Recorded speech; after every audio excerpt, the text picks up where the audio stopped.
People always assume that calm means empty. Like if you're not throwing your weight around, if you're not the loudest voice in the room, if you don't drive a truck with a lift kit and argue about sports like your identity depends on it, then you must be soft, hollow, background noise. I've heard it my whole life, in different forms. From coaches who thought intensity meant volume, from guys at bars who mistook silence for submission, and now, apparently, from my wife. But let me back up. My name is Grant Holloway. I'm 34 years old. I wake up at 5:47 every morning without an alarm. Not because I'm disciplined in some performative way, just because my body decided years ago that sleep was a negotiable resource. I make coffee, read for 40 minutes, go to work. I'm a senior analyst at a logistics consulting firm, which is exactly as interesting as it sounds to most people, and exactly as fascinating as it actually is to me. I like systems. I like understanding how things connect, what breaks under pressure, and what holds. I live in a clean house in a quiet neighborhood in Columbus, Ohio. Nice street. Good neighbors who wave but don't overstay conversations. The kind of block where the HOA emails are annoying but the crime rate is low. I have a wife named Sabrina. We've been married for 2 years. She's beautiful in the way that makes a room rearrange itself when she walks in. Dark hair, easy smile, the kind of confidence that fills space without trying. When we met, I thought she was the most alive person I'd ever seen. I still think that. I'm just starting to wonder if that energy needs to feed on something, and whether I've ever been enough fuel. By most accounts, my life is stable, enviable even. Good income, no debt worth mentioning, a home we own before 40, a marriage that, from the outside, looks like a postcard. And I think that's the problem. I suspected people found me gentle, too even-keeled, too reasonable.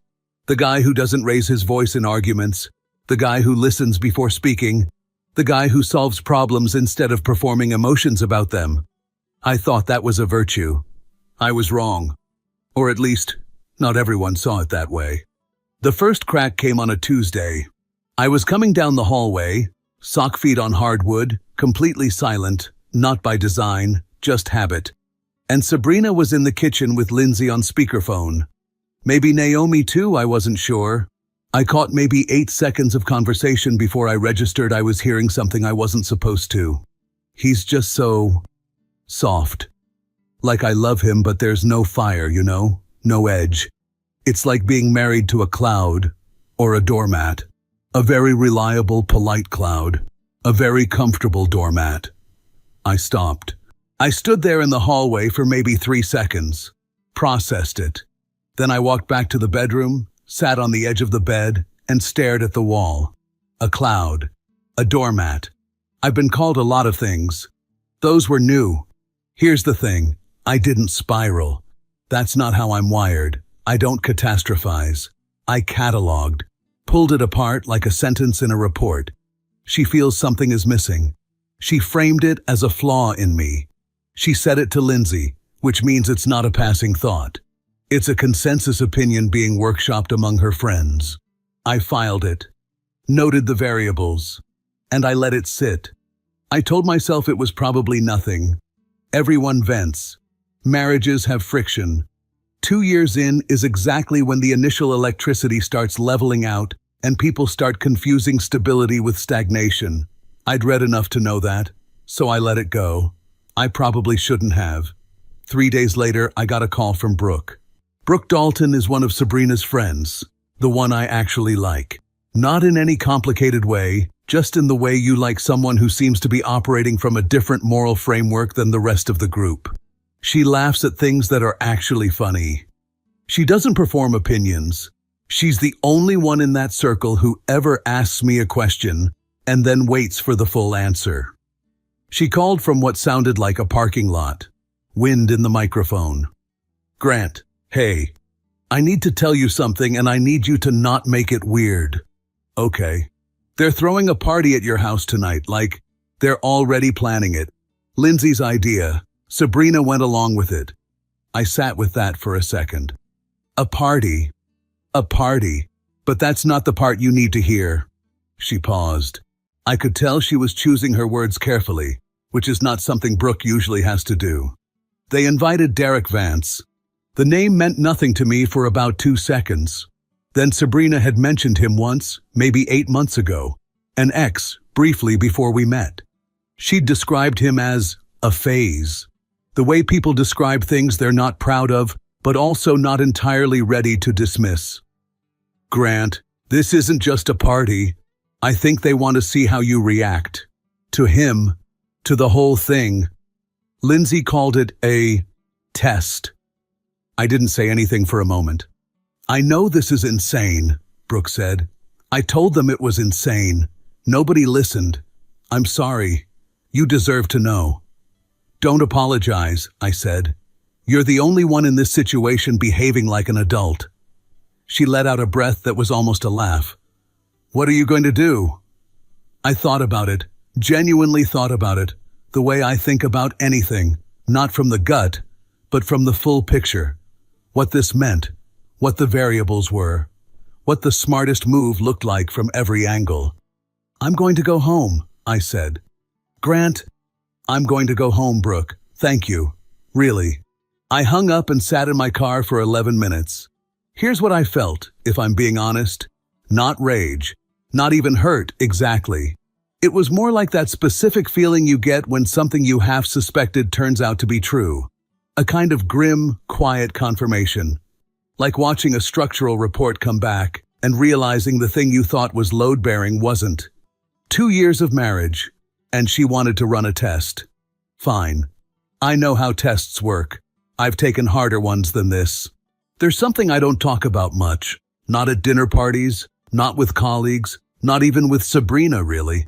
It's not a secret exactly. It's just not relevant. Usually, when I was 22, I went through a training program. I won't get too specific. Let's say it was the kind of preparation you do when you're seriously considering a career that involves government work, clearances, and the kind of skill sets that don't show up on a normal resume. Physical, psychological, tactical. I was good at it. I was genuinely, quietly, almost unsettlingly good at it. And then, about 8 months in, I made a decision. Not because I couldn't handle it, not because I failed anything. I just sat down one afternoon and thought, I don't want to spend my life working for a machine I don't fully trust.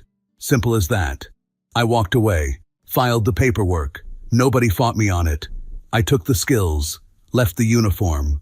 Most people look at me and see a polite guy in a good watch who holds the door open and makes his points in meetings without raising his voice. They see the cloud, or worse, the doormat. They don't see the 12 years of keeping my body in the kind of shape that doesn't advertise itself. They don't see the way I read a room, not socially, but tactically. They don't see the part of my brain that is constantly, quietly, running the math. I'm not dangerous. I want to be clear about that. I'm not looking for conflict, but I have never, not once, been afraid of it. I drove home. The driveway already had 3 cars I didn't recognize. I sat in my own car, parked on the street, and looked at the lights on in my own house. Music I could hear from outside. Laughter. The whole performance already in motion. I checked my watch, fixed my collar, took one slow breath. Okay, I thought. Let's see what you've got. Cloud. Doormat. We'll see which one walks through that door. The first thing that hit me was the music. Something with too much bass and not enough purpose. The kind of playlist that gets assembled by committee and ends up pleasing nobody completely, but offending nobody enough to change it. Bottles on my kitchen counter. A cheese board that Sabrina clearly put together in a hurry because the crackers were still in the sleeve. 4, maybe 5 people in the living room. Another 2 hovering near the back door with drinks. My house, my furniture, my Tuesday evening. Sabrina spotted me from across the room and I watched something flicker across her face. Guilt, excitement, a quick calculation, before it settled into a practiced smile. Hey babe, surprise I know. Lindsay kind of just showed up with everyone and it turned into a whole thing. Don't worry about it, I said, and I meant it in exactly the way she couldn't tell whether I meant it. I kissed her cheek. She smelled like wine and nerves. I set my bag down by the stairs, rolled up my sleeves one fold, and went to the kitchen to pour myself a drink. Slowly. No rush. I said hello to Naomi, who gave me a smile that was slightly too warm to be genuine. I nodded at Claire, who was sitting in the corner armchair doing what Claire always does, watching everything and saying nothing, like a security camera with better taste. Lindsay caught my eye from across the room and raised her glass. "Grant, didn't think you'd make it home so early." "It's my home, Lindsay." She laughed like that was the funniest thing she'd heard all week. Maybe it was. I found a spot near the kitchen island. Good sightlines. Not in the center of anything. Close enough to the action to observe without being in it. I sipped my drink. I listened. I started building the map. He came in about 20 minutes after me. I heard him before I saw him. A laugh that was calibrated to fill a space 2 sizes larger than the room it was in. The kind of laugh that announces I have arrived and you should feel lucky about that. Then the door, and then Derek Vance. I'll give the man this. He was physically impressive in the way that a golden retriever is physically impressive. Big, loud, takes up more space than strictly necessary, clearly expects to be the favorite. 6'2", maybe 6'3". Broad through the shoulders in a way that suggested either serious gym time or serious genetics, probably both. He had one of those faces that was probably handsome 10 years ago and was now coasting on the memory of it. A jawline doing overtime. A shirt that fit like a second opinion. He scanned the room the way people do when they want to confirm everyone noticed them enter. Then his eyes landed on Sabrina and he grinned, wide, easy, proprietary, and crossed the room to hug her. Not a friend hug. The other kind. "Brina," he said, like the name belonged to him. Sabrina laughed and hugged him back and said something I didn't catch. Then she turned slightly, like she remembered she was supposed to do something, and said, "Oh, this is Grant, my husband." The pause before husband was maybe half a second too long. Derek turned and looked at me. Really looked.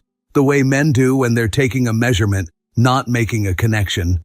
"Hey man," he extended a hand. Firm grip, held a beat too long, which is the handshake equivalent of a guy revving his engine at a red light. "Derek." "Grant," I said. "Good grip." He blinked. Wasn't sure if I was complimenting him or noting it clinically. I wasn't sure either, honestly. Sabrina didn't introduce him as her ex. She didn't say old friend either. She let it just sit there, undefined, which told me everything about how carefully this whole thing had been constructed. Nobody confirmed it. Nobody denied it. It was information floating in the room like smoke, present, impossible to ignore, technically nobody's fault. Lindsay, to her credit, couldn't help herself. She drifted over within 5 minutes and said casually, to nobody in particular, "Derek and Sabrina go way back, like way, way back." She smiled at me when she said it. I smiled back. "Small world," I said, and went to refresh my drink. Here's the thing about deciding not to react. It's not the same as not feeling anything. I felt plenty. I registered the way Sabrina's body language shifted when Derek was in the room. Loose, animated, the kind of easy she got when she felt electric. I registered that she hadn't touched me since I walked in. I registered every moment she laughed at something Derek said before he finished saying it. I cataloged all of it, filed it, did not perform a single emotion about any of it. Instead, I became the world's most attentive host. I topped off drinks. I found the good bourbon and put it on the counter without being asked. I asked Naomi about her sister's thing in Portland, which she'd mentioned 6 weeks ago, and watched her look genuinely surprised that I remembered. I asked Claire if the armchair was comfortable enough, and she said yes, and then looked at me for a second longer than necessary, like she was adjusting a first impression. I was pleasant. I was present. I was watching everything. Brooke arrived around 8:30. She walked in, clocked me immediately, and the relief on her face was subtle but real. She came over and stood next to me at the kitchen counter. "You're smiling," she said quietly, like it concerned her. "Should I not be?" You look like someone who's already read the last chapter. I didn't answer that. Just handed her a glass of wine. I'd already poured it because I'd seen her come in, and I know she drinks Pinot Grigio when she's stressed. And she took it without making a thing out of the fact that I'd known. "Is this okay?" she asked. "Define okay?" She gave me a look. "Grant." "I'm fine, Brooke. Genuinely." I paused. "Thank you for calling." She nodded once and didn't push it, which is one of the things I respect about her. She knows when a conversation is complete. Derek found his rhythm about an hour in. He was on his third drink. I'd counted. And that's when the filter comes off for guys like him. Not mean yet, just unguarded, which is when you see the real architecture of a person. He had positioned himself at the center of the living room like a host at his own party. Lindsay was laughing at everything he said. Naomi kept touching his arm when she made a point, which was either flirtation or habit. Claire watched from the corner with the expression of someone who had already formed a conclusion. Sabrina was next to him on the couch. She hadn't sat next to me all evening. Derek was holding court, telling some story about a camping trip that seemed to have no plot but several punchlines, and I was standing near the bookshelf, and he looked over at me mid-sentence and said, "You camp, Grant?" "When I was younger," I said. "What happened? Got too comfortable?" He grinned. Not a mean grin exactly. A testing grin. "I just got more selective about when it's worth being uncomfortable," I said. A beat. He didn't quite know what to do with that, so he laughed and kept going. The first probe was complete. I had what I needed. 20 minutes later, he was fully into it. He had opinions. Many of them.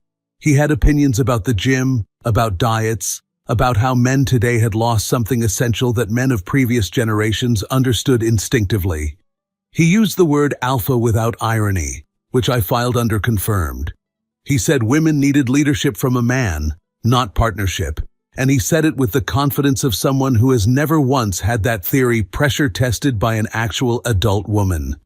Lindsay was nodding enthusiastically. Of course she was.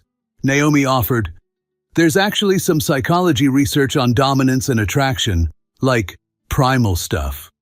"Exactly," Derek said, pointing at her. "Exactly. It's primal. It's science." I set my glass down. "What kind of research?" I asked. Naomi blinked. "Sorry?" "The psychology research. What are you referring to specifically?" She opened her mouth, then closed it, then said something about evolutionary biology that trailed off into a hum. "Right," I said pleasantly, and I left it there. Derek looked at me. I could feel him recalibrating. I wasn't performing threat, so he didn't know whether I was a challenge or a footnote. He went back to his story. But something had shifted, and we both knew it. The room was watching. Brooke caught my eye from across the room. She raised an eyebrow by maybe 2 millimeters. I gave her nothing back. Just a small, unhurried sip of my drink. Not yet, I thought. Not yet. There's a specific moment in any conversation where the other person stops talking to you and starts talking at you. Derek hit that threshold around his 4th drink. He was leaning back in my armchair, the one I'd had since before the marriage, the one that took 3 months to break in properly, with his legs spread wide and one arm draped over the side like he was posing for a magazine called Men Who Take Up Space Monthly. He was in the middle of explaining, unprompted, his philosophy on relationships. "See, the problem with guys today," he said, gesturing with his drink, "is they're too worried about feelings. Their girls' feelings, their own feelings. Bro, just be the man. Lead. Stop asking permission for everything." Lindsay nodded like he was reading from scripture. Naomi said, in that way she has. Not agreement exactly, more like she's taking notes for a thesis she'll never write. Sabrina was quiet. She was watching Derek, but she kept glancing at me in a way that I couldn't fully classify. Checking my temperature maybe, waiting for something. I let the silence sit for a second after he finished. Then I said, "Can I ask you something?" Derek looked over. "Sure, man." "When you say lead, what does that actually look like? Day to day, specifically." He shrugged like it was obvious. You make the calls. You don't second-guess yourself. Your woman knows you're solid. Okay, I said. And what do you do when you're wrong? A pause. What? When you make the call and it turns out to be the wrong one? What's the leadership move there? He shifted slightly. You own it and move on. Sure. And does she get input before the next call? Or is the model that you decide and she adjusts? She trusts you to decide. Based on what, though? Like, what does she have to evaluate to build that trust? Just the fact that you're confident? The room was quieter now. I hadn't raised my voice. I was genuinely asking, in the tone of someone curious, which is the most disarming tone there is because people don't know whether to defend themselves or just answer. Derek's jaw tightened slightly. It's about respect, man. You either have it or you don't. Sure, how do you earn it, though? By being a man. Right, but... I tilted my head slightly. That's circular. Being a man earns respect, and you know you're being a man because you have respect. I'm trying to find the actual mechanism. Lindsay had stopped nodding. Naomi was looking at her drink. Claire, in the corner, had gone very still. Derek laughed. The kind of laugh that's really just a sound you make when you need a second. You always this analytical about everything? Mostly, yeah, I said. Occupational hazard. He recovered. I gave him room to. That's the thing people don't understand about this kind of conversation. You don't win by pressing every advantage. You win by knowing when to ease off, let the other person breathe, feel okay again, and then you ask the next question. I topped off his drink myself. He took it. The gesture reset something. He thought he'd navigated the weird moment, that it was over. He leaned back into his performance, which is when I asked about his personal life. You got kids, Derek? Something moved across his face. Fast. Yeah, one. A daughter. That's great. How old? 6. You see her much? The room temperature dropped about 2 degrees. I see her, he said, clipped. Of course. Neutral. Not pressing, just present. You and her mom still in Columbus? We're not together. Gotcha. I nodded slowly, like I was just catching up. So you're co-parenting. Something like that.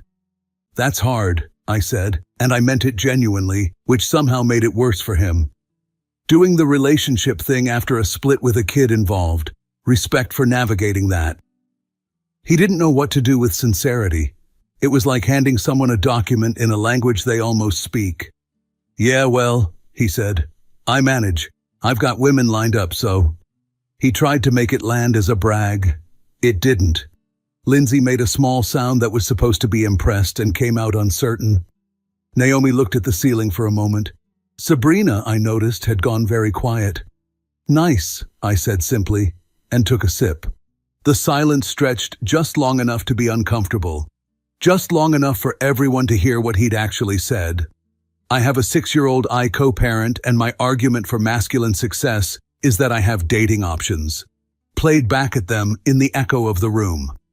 Claire looked at me. It was a quick look, assessing. Like someone who'd walked into a room expecting a still life and found a chess match already in progress. She looked away before I noticed she was looking. Except I'd already noticed. Derek felt it. The slow erosion of the ground he'd been standing on.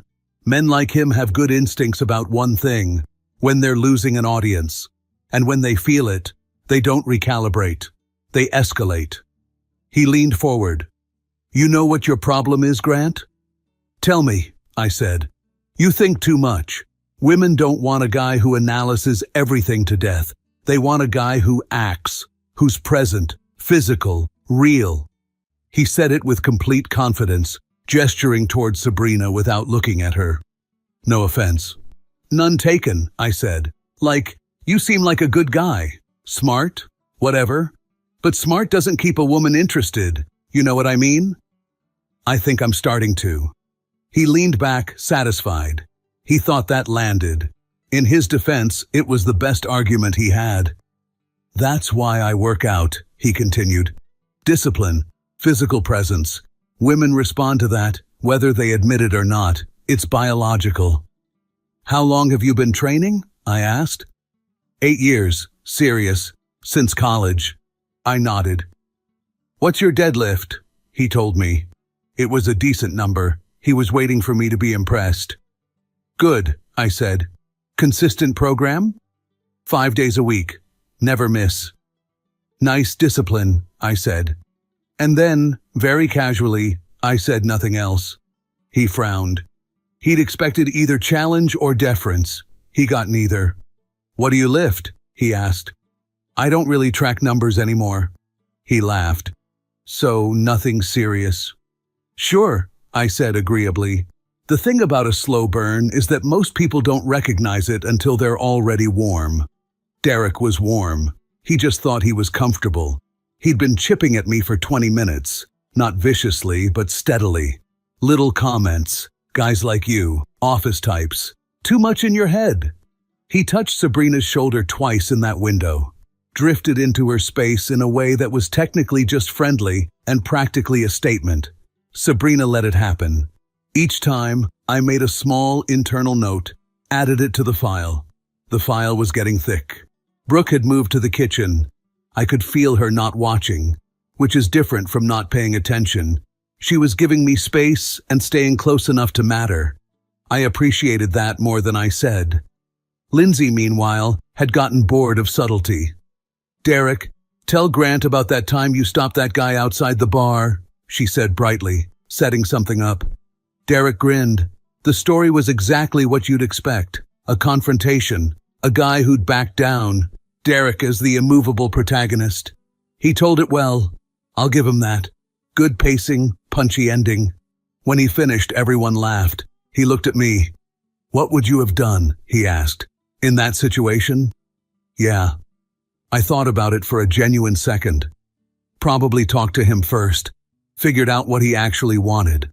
Derek snorted. Talked. Usually works, I said. And if it didn't? I looked at him. Then it didn't. Something in my tone, not threatening, just completely unbothered, made him pause. Just briefly. His eyes did a quick, involuntary thing where they moved down to my shoulders and arms and then back up, reassessing. Most people don't catch themselves doing it. He didn't catch himself either. I caught him doing it. I kept my face exactly the same. The shift happened around 9:45. Derek had run out of philosophical ground to hold, and he knew it, even if he couldn't articulate why. The conversation had made him look, not stupid exactly, but imprecise. Like someone who'd brought a megaphone to a debate and kept talking louder instead of making better points. He needed something physical. Guys like Derek always do. When the words stop working, they go looking for a different currency. He stretched his arms above his head, a display, not a stretch, and said to the room, "Man, I need to do something. I've been sitting too long." Then he looked at me with a grin that had too many teeth in it. "Hey, Grant, you ever arm wrestle?" Lindsay's eyes lit up. Naomi sat up slightly. Sabrina went very still. "Not recently," I said. "Want to? Just for fun, no big deal." He held up his hands like totally casual. "Unless you're worried." He smiled when he said it. Easy, relaxed, already celebrating. "I'm not worried," I said. I set down my glass, looked at him. "Sure, why not?" The room rearranged itself the way rooms do when something's about to happen. People shifted, straightened, stopped their side conversations. Brooke appeared in the kitchen doorway. Claire put her phone down for the first time all evening. Sabrina's cheeks were flushed. She was gripping her wine glass with both hands. Derek was rolling up his sleeve, showing the kind of forearm that has its own postal code. He sat at the dining table and planted his elbow like he was staking a flag. I pulled out the chair across from him. I slipped my watch off, a simple, unhurried motion, and set it on the table beside me. Derek looked at it, then at me. "You sure about this, man? I'll go easy." He grinned at the room. "Don't want to embarrass anyone." A couple of people laughed. Lindsay definitely did. "That's thoughtful," I said. I placed my elbow on the table. There's something clarifying about a moment that has no more moving parts, no subtext, No social strategy, no reading between lines, just two people, a table, and a question that's been floating in the room all evening finally asking itself out loud. I looked at Derek's hand. Big, wide, the kind of hand that looks like it was built for exactly this. Thick fingers, prominent knuckles, a wrist that probably had its own gym membership. He was 30 pounds heavier than me at minimum. I'd estimated it the moment he walked in, the same way I estimate distances and exits and the tensile logic of any room I enter. It's not paranoia. It's just how my brain runs in the background. He gripped my hand and immediately did what overconfident people always do. Applied about 60% of his force before the signal, a preload, trying to establish psychological advantage before the contest even starts. I felt it, absorbed it, didn't move. His eyes flickered, just slightly. "Ready?" Lindsay said, leaning forward with the excitement of someone who had engineered this moment and wanted front row seats to the result. "Sure," I said. Someone counted down. I wasn't really listening. Here's what nobody in that room knew about me. When I was 22 and going through the program, there was an instructor. Older guy, maybe 55, built like a fire hydrant, hands like geological formations. He didn't look like much until you touched him, and then you understood immediately that you'd made an error in your initial assessment. He taught a session on applied leverage, biomechanics of resistance, how force actually moves through a chain of joints, and why mass by itself is a limited variable. "Strength is a story you tell with your body," he said once, in that flat, unhurried way he had. Most people tell it loudly. The ones who know what they're doing tell it quietly, at exactly the right moment. I was good at that session, better than I expected. I hadn't forgotten any of it. The signal came.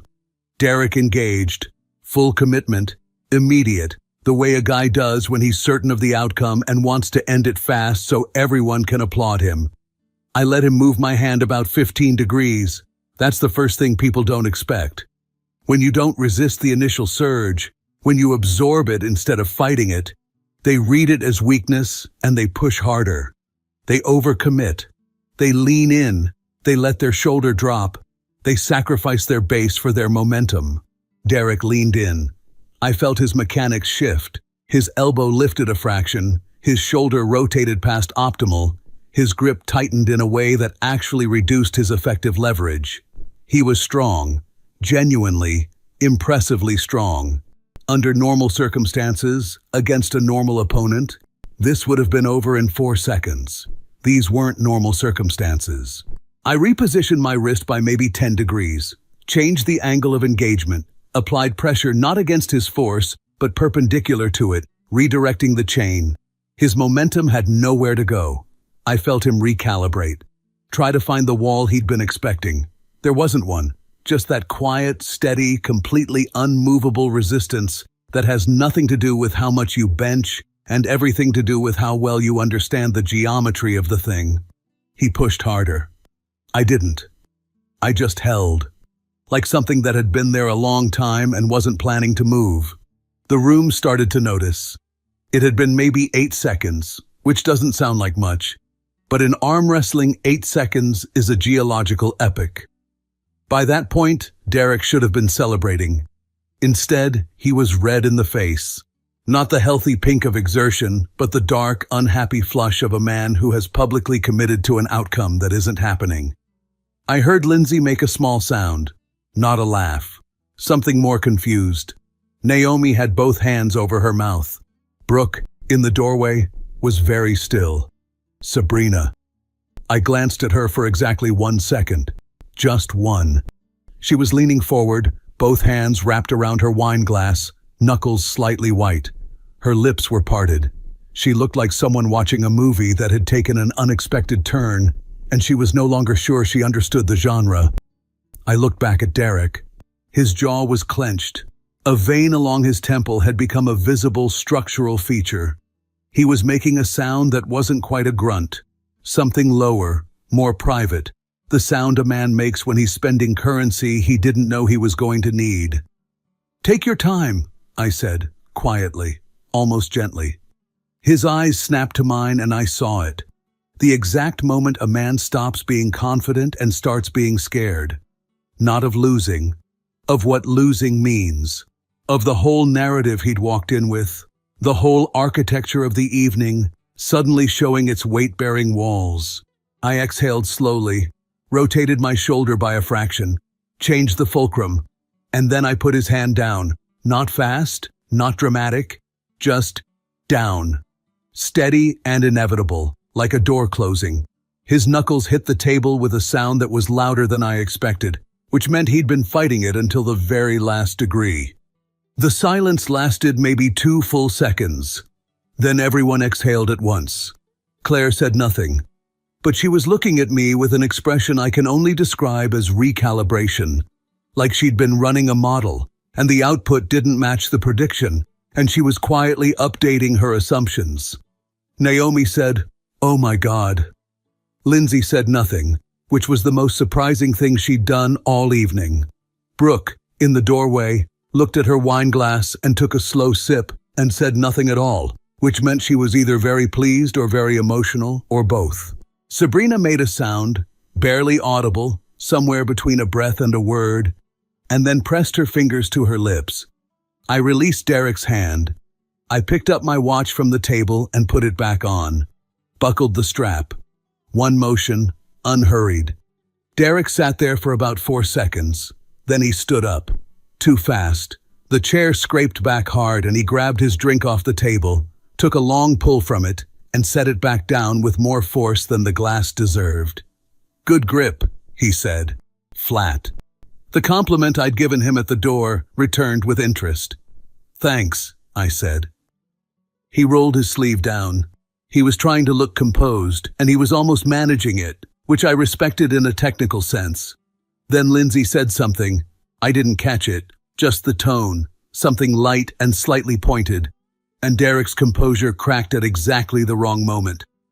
"You know what? Whatever," he said, too loud. "Party trick. Doesn't mean anything." "Sure," I said. "I've seen guys do that whole leverage thing. It's a trick." "Yep," I agreed, pleasantly. He didn't know what to do with that either. The argument requires a wall to push against, and I kept not being one. He stepped toward me. Not a lunge, not exactly, but a step with intention. The step of a man who has run out of vocabulary and is considering a different language. I didn't step back. I didn't move at all. What I did was shift my weight, barely perceptibly, just a small redistribution of where I was standing. And it was the kind of movement that only means something if you know what it means. A door being unlocked. An option being made available. Derek knew what it meant. His body understood before his brain caught up. He pulled up short. Something went out of his posture, not gradually, all at once, like air from a valve. He blinked. Then he laughed, a short, unconvincing sound, and said, "Nah, I'm good. I'm done." He picked up his jacket from the couch. He grabbed his drink, finished it, set the glass down on the wrong surface, my coffee table, not a coaster, which was the last petty thing he had available to him. He said his goodbyes in the way of a man who is trying to leave a room with more dignity than the room is currently willing to offer. He pointed at Sabrina and said, "Good seeing you, Brina," in a voice that tried for casual and landed somewhere near strained. He turned to go. His foot caught the edge of the area rug. Not a full fall, just a stumble, a graceless lurch forward, one hand slapping the wall for balance. It lasted maybe 1 second. It felt much longer. Nobody laughed. The room was too shocked, or too kind, or both. He straightened up, didn't look back, and walked out my front door. The party wound down in the way things do after a defining moment, quickly and with minimal eye contact. People found their coats. Lindsay made her goodbyes short and uncharacteristically quiet. Naomi hugged Sabrina and threw me a glance that I couldn't fully classify, somewhere between impressed and unsettled, like she'd just watched a nature documentary take an unexpected turn. Claire paused at the door. She looked at me for a moment. Really looked. The way she'd been doing all evening from a distance, except now close up. She didn't say anything specific. Just, "Good night, Grant." The way she said my name, like she'd revised what it meant sometime in the last hour. Night, Claire. Brooke was the last to leave. She helped carry a few glasses to the kitchen without being asked. When she was done, she stood near the counter and looked at me. "You okay?" she asked. "Yeah." She nodded slowly. "The watch thing," she said. "When you took it off and put it back on after. That was—" She stopped, made a small gesture with her hand that meant I don't have the right word, but you know the word. "Old habit," I said. She looked at me for one more second. Then she picked up her bag and said, "For what it's worth, and I know you didn't need anyone to say this, you were the best person in this room tonight. By a lot." She left before I could respond, which was fine. I didn't have a response. I just stood there in my own kitchen, in the quiet that had finally settled over my house, and I held that sentence for a moment. Then I set it down carefully, in the same file where I keep the things that matter. Sabrina was behind me. I hadn't heard her come in. She moves quietly when she's uncertain. I've noticed that. The heels come off. The footsteps go soft. It's her version of approach with caution. "Grant," she said. I turned around. She was standing in the kitchen doorway, barefoot on the tile, her wine glass empty, her eyes bright with something that was part adrenaline and part something else I wasn't ready to name yet. She was smiling. It was the smile I'd fallen in love with. "I didn't know," she said. Her voice had gone low, soft, the register she uses when she wants something. "I had no idea you could. I mean, I knew you were, but I never thought—" She stopped, took one step toward me. "You were incredible tonight," she said. I looked at her, and I thought about the file. The kitchen was silent, save for the hum of the refrigerator and the distant sound of a neighbor's car door closing. The house felt hollow, as if the air had been sucked out along with the guests. Sabrina took another step closer, her eyes locked on mine. There was a flush in her cheeks that hadn't been there 2 hours ago. It wasn't the wine, it was the high. She was vibrating with the reflected glory of a spectacle she had orchestrated. "Grant," she said again, her voice dropping into that intimate velvet register. I've never seen you like that. You were so in control. The way you looked at him, I didn't know you had that in you." She reached out to touch my arm, her fingers trailing over the sleeve I'd just rolled back down. She was looking at me like I was a new piece of furniture she'd finally decided she liked. The cloud had produced a lightning strike, and she was basking in the ozone. I didn't move. I didn't pull away, but I didn't lean in either. I just looked at her and opened the file. "You didn't know I had what in me, Sabrina?" I asked. My voice was as level as it had been when I was discussing logistics at 10 a.m. "That fire," she whispered. "That edge. Honestly, I thought you'd just let him talk. But you stood your ground. You broke him." "I didn't break him," I said. "I just stopped playing the part you assigned me." I looked past her into the living room. My armchair was empty. The coasters were scattered. The house was a mess, and so was the structure of my marriage. "You invited him here to see if I'd fold?" I said. It wasn't a question. "You, Lindsay, and the rest of them. You wanted to see if the doormat would let Derek Vance wipe his boots on it." The smile on her face faltered, just a fraction. "No, Grant, it wasn't like that. We were just having fun. I just wanted to see you stand up for yourself. For us." "I stand up for us every day," I said. "I do it by making sure the bills are paid, the house is safe, and your life is stable enough that you have the luxury of getting bored. I thought that was the job. I didn't realize the job required a physical demonstration for an audience." I thought about Brooke. I thought about her voice in the wind, telling me I deserved to know. Brooke didn't need to see me pin a man's arm to a table to know I was the best person in the room. She had seen it in the way I poured her wine and the way I kept my word. Sabrina moved to bridge the gap, her hand sliding up to my shoulder. "But you won, Grant. You proved everyone wrong. Doesn't that feel good?" "No," I said. "It feels like an audit." I gently moved her hand and stepped back. A man like Derek is easy to understand. He's all surface. He's a system with no depth. But you're the person I'm supposed to trust with the load-bearing walls of my life. And tonight, you didn't just invite a guest into our home. You invited a wrecking ball. Grant, you're overthinking this. You're being analytical again. She tried to laugh, but it sounded thin. I'm an analyst, Sabrina. It's what I do.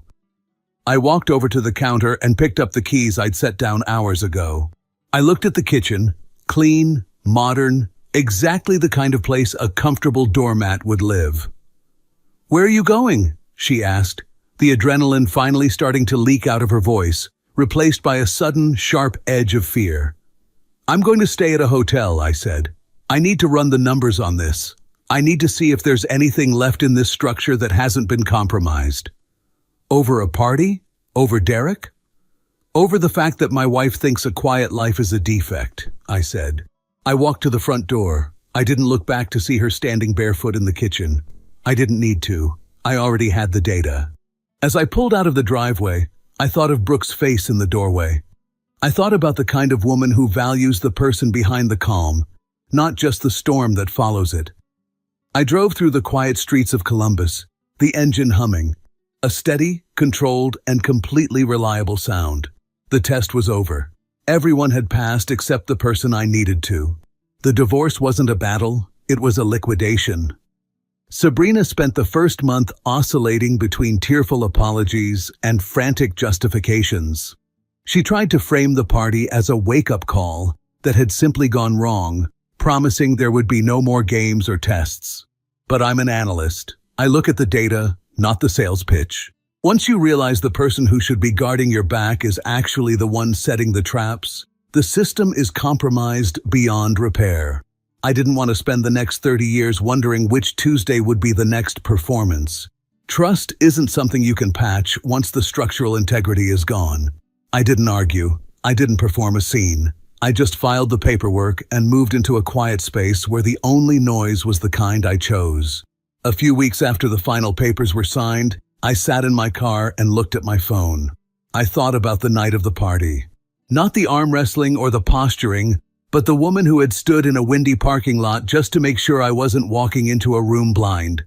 Brooke was the only person in that circle who operated from a moral framework that didn't involve an audience. I pulled up her contact info and typed a short message. I'm finally settled in. You mentioned a coffee place near High Street a while back. Is it still worth the trip? She replied in less than a minute. It is the best in the city. I am free Thursday if you want a guide. I felt a small, genuine pull of something in my chest. Not the frantic electricity Sabrina lived for, but something steady, something load-bearing. Thursday works, I wrote back. See you then.